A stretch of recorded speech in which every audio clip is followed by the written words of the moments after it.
In 1973, Candace Pert and Solomon Snyder demonstrate opioid receptors in the brain. Candace B. Pert received a BS in biology from Bryn Mawr College. She followed that by graduate studies in pharmacology at Johns Hopkins University under Dr. Solomon Snyder. She developed a receptor binding assay that employed the antagonist naloxone, radio-labeled to high activity to bind to and detect specific binding in brain homogenates. She also won the 1978 Lasker Award with her graduate advisor, Solomon Snyder.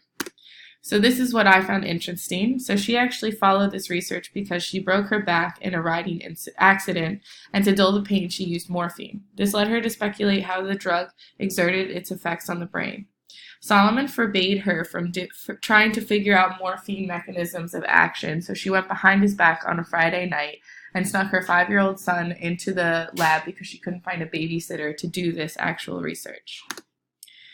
The opioid receptor mechanism is a G protein coupled receptor, and these are metabotropic and slower, and they're primarily involved in synaptic plasticity. The opioid receptor motifs are 3 substructures, so it's mu, delta, and kappa. They are inhibitors, and this receptor activation inhibits the adenylate cyclase and the intracellular generation of CAMP. The coupling of opioid receptors to calcium and potassium ion channels is believed to be the more important mechanism by which both endogenous and exogenous opioids produce analgesia. The dorsal horn of the spinal cord is where the overwhelming majority of opioid receptors are, and they're also mu receptors. So you can see this right here, these mu receptors here, or the mu agonist and the mu opioid receptor. So the opioid receptors are in the pain-modulating descending pathways.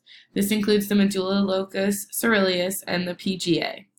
It is also expressed in the limbic, midbrain, and cortical structures. They inhibit neurons, and then that will inhibit spinal cord pain transmission.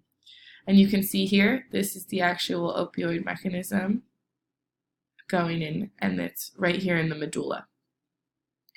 She was able to discover these preliminary findings to lead to this more information about opioids. Thank you.